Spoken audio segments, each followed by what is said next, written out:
তনু বোকার মতো তাকিয়ে আছে আর মনে মনে ভাবছে, এই ছেলে এই বাসা পর্যন্ত চলে এসেছে। আবির এসে মিসেস তারা বেগমের পা পাশে বসে সালাম দিয়ে বলে, আমাকেও খাইয়ে দাও তো আম্মু। মিসেস তারা বেগম আশ্চর্য হলেন। চেনা নেই জানা নেই একটা ছেলে এসে আম্মু ডাকা শুরু করে দিয়েছে। তিনি কিছু বলার আগেই তনু উঠে এসে আবিরের সামনে দাঁড়িয়ে বলে, লজ্জা বলতে কিছুই নেই না কি আপনার? হুম হুম।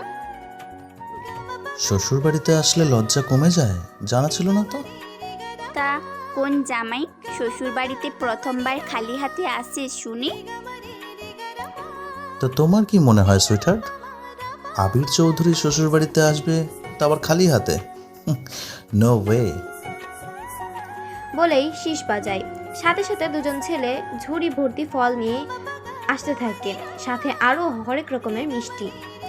তনু মনে মনে বলে, হিটলারের খালাতো ভাই পুরো তৈরি হয়েই এসেছে। মিসেস তারা বেগম আবিরের দিকে তাকিয়ে বলে, তোমার নাম কি বাবা? আবির চৌধুরী। শুধু নাম জিজ্ঞেস করলেই হবে? আপনার মেয়ে আমাকে না বলে চলে এসেছে, সেই টেনশনে সকাল থেকে না খাওয়া, এখন তাড়াতাড়ি আমাকে নিজের হাতে খাইয়ে দেন তো। মিসেস তারা বেগম আবিরের কথা শুনে কেঁদে ফেলেন। তিনি তো ভেবেছিলেন ইমনের চেয়ে ভালো তনুর জন্য আর কেউ হতে পারত না। তবে এখন মনে হচ্ছে তিনি জামাই নয়, ছেলে পেয়েছেন। আবির আবার বলে, কি হলো আম্মু, খাইয়ে দেবে না? দেব বাবা দেব, তুমি হাঁ করো, আমি খাইয়ে দিচ্ছি। আপনার মতো চালবাজ তো আর একটাও দেখিনি, এসেই আমার আম্মুকে হাত করে নিয়েছেন। এসব কি ধরনের ব্যবহার তনু? জামাইয়ের সাথে কেউ এমন ব্যবহার করে? তুইও বস, তোদের দুজনকেই একসাথে খাইয়ে দিই। আমার আর খেতে হবে না আম্মু, পেট ভরে গেছে। তার চেয়ে তুমি ওই বিন বুলায়েন মেহমানকে খাইয়ে দাও। দেখেছেন দেখেছেন আম্মু আমাকে কিভাবে অপমান করছে। থাক বাবা, ওর কথায় কিছু মনে করো না। এত বড় হয়ে গেল অথচ বুদ্ধিশুদ্ধি হলো না। আবির খাইয়ে দিয়ে মিসেস তারা বেগম বললেন, বাবা, তুমি এত কিছু কেন এনেছো? এত কিছু কই আনলাম, আর তাছাড়া আপনাদের জন্য তো এতটুকু করতেই পারি। আবিরকে খাইয়ে দিয়ে মিসেস তারা বেগম বললেন। তনু অবাকের ওপর অবাক হচ্ছে, এই ছেলে তো গিরগিটিকেও হার মানাচ্ছে। ভাবা যায় কি অভিনয়টাই না করছে। তনুর মা তনুকে বলল, জামাইকে রুমে নিয়ে যা। তনু বিরক্ত হয়ে বলল, তা শ্বশুর বাড়িতে কতদিনের জন্য এসেছেন শুনি? হুম হুম। দেখেছেন আম্মু, আপনার বাসা আসলাম 1 ঘন্টাও হতে পারলো না, তার আগেই আমাকে তাড়িয়ে দিচ্ছে। ঠিক আছে যাও, রেডি হয়ে আসো, এখনই চলে যাব। আপনাকে কে বাধা দিচ্ছে কে? আমি একাই এসেছি, একাই যেতে পারবো।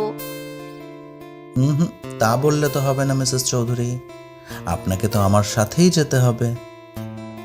তারা বেগম তনুকে ধমক দিয়ে বললেন, বেয়াদ্দপি করছো কেন?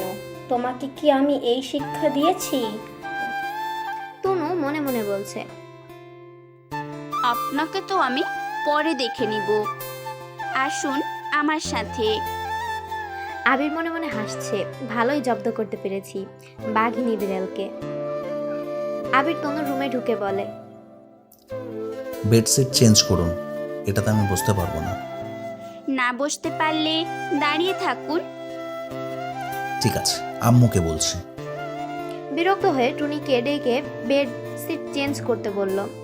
আবির তনুর বারান্দায় যেয়ে দোলনায় বসে, তার পিছু পিছু তনু এসেছে। আবির তনুকে বলল, ভালোই মালির কাজ করতে পারেন। হুম, খুব ভালো পারি।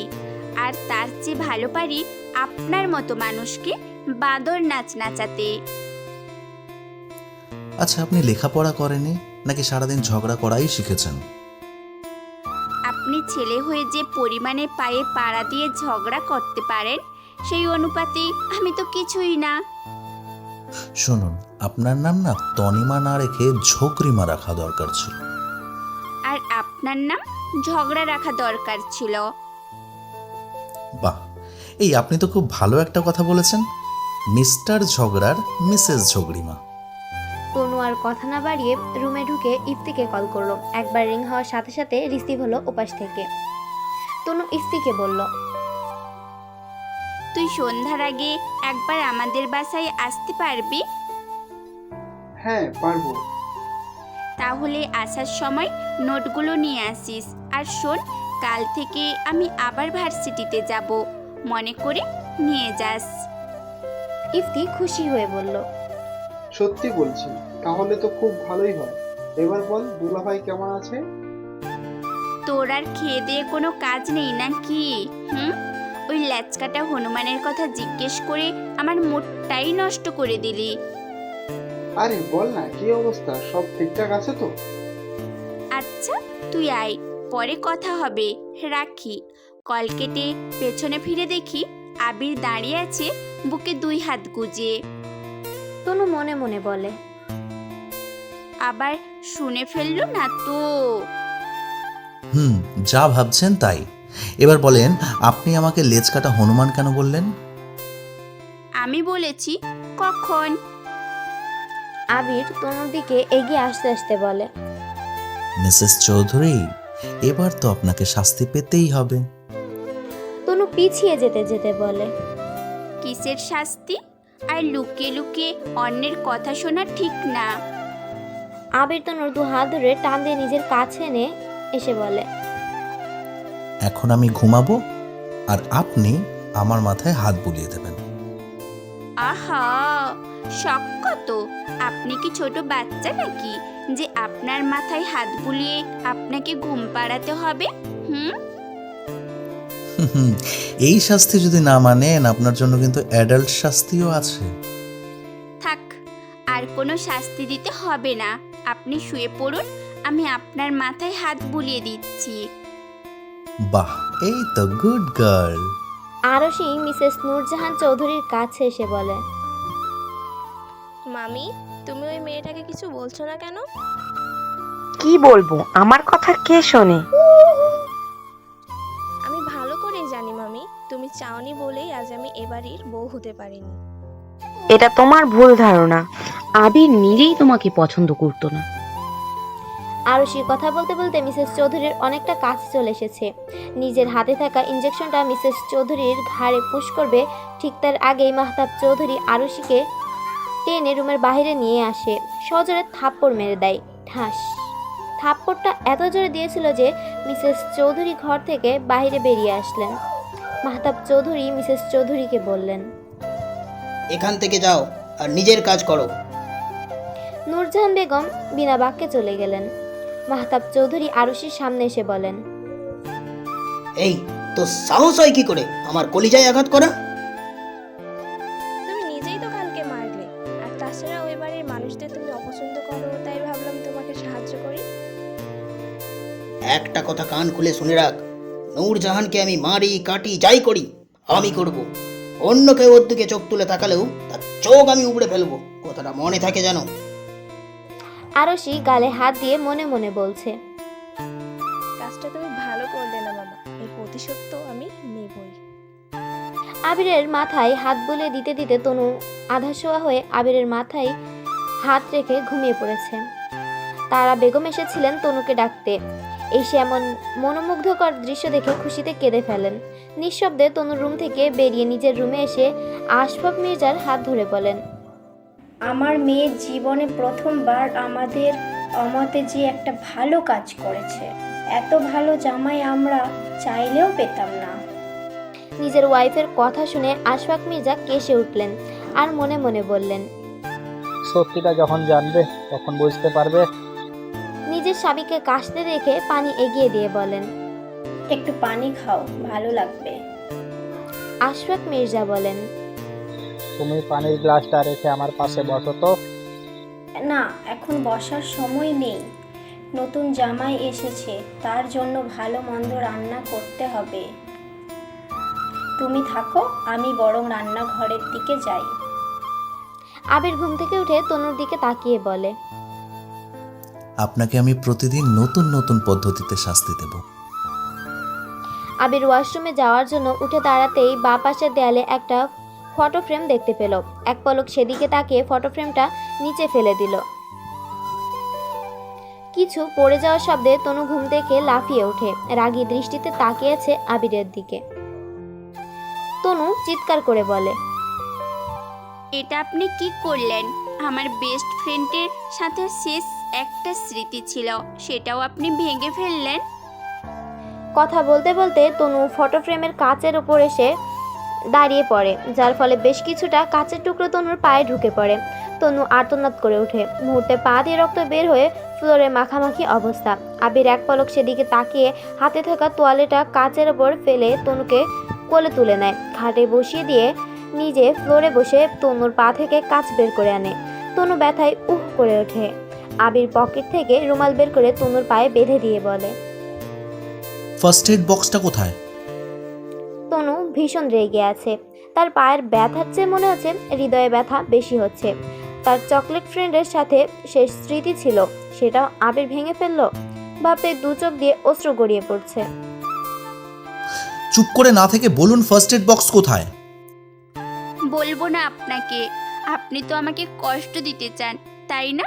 তাই তো, তাহলে আমার কষ্ট দূর করার চেষ্টা করছেন কেন? আমার যা ইচ্ছে তাই হোক, তাতে আপনার কি? আবির কোনো কথা না বলে নিজেই খুঁজতে লাগলো, আর পেয়েও গেল। জোর করে তনুর পায়ে ব্যান্ডেজ করে দিল। আপনি কেন আমাকে বিয়ে করলেন? এই একটা কথার উত্তর দিয়ে দিন। দেখুন, আমার আপনাকে বিয়ে করার কোনো ইন্টারেস্ট ছিল না। আমার বিয়ে নিবিড় একজনকে হায়ার করেছিল, কিন্তু সেখানে হঠাৎ আপনি চলে আসেন। আর হুঁশ ছিল না, আপনার নেশা করা ছিল। আর আমিও ভুল করে আপনাকে বিয়েটা করে ফেলি। তারপর সব তো আপনার জানাই আছে। আপনার কথা বিশ্বাস করতে পারছি না। মনে হচ্ছে আপনি কোনোভাবে আমাকে ফাঁসাচ্ছেন। বিশ্বাস করা না করা সম্পূর্ণ আপনার ব্যাপার, বাট যতটুকু বলার প্রয়োজন ছিল ততটুকুই বললাম। ল্যাচকাটা হনুমান কোথাকার! যদি আমাকে ভুলে বিয়ে করে থাকেন, তবে ভুলে ভালো ব্যবহারটাও করতে পারেন। আপনার সাহস তো কম নয়, আপনি আমাকে লেজ কাটা হনুমান বলছেন। এবার এর শাস্তি তো আপনাকে পেতেই হবে। 100 বার বলবো, 1000 বার বলবো, ল্যাচকাটা হনুমান, ল্যাচকাটা হনুমান, ল্যাচকাটা হনুমান। আবির তনুর সামনে আসতে তনু চিৎকার চেঁচামেচি শুরু করে দিল, কি আছো, বাঁচাও, আমাকে বাঁচাও। তনুর চিৎকার শুনে তারা বেগম ছুটে এলেন। এসে দেখে ফ্লোরে কাচের টুকরো ছড়িয়ে ছিটিয়ে আছে। আরে আম্মু, আপনি তো জানেন আপনার মেয়ে কতটা কেয়ারলেস। দেখুন, দেখুন ফটোর ফ্রেমটা তো ভেঙেছেই, সাথে পাটাও কেটেছে। তারা বেগম তনুর দিকে তাকিয়ে বলে,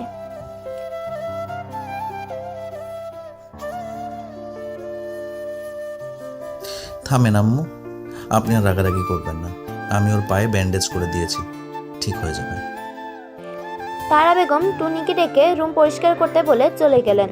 আবির হাসতে হাসতে বলে, কি ভেবেছিলেন আর কি হলো? সত্যিই আপনার কোনো বুদ্ধিশুদ্ধি হলো না।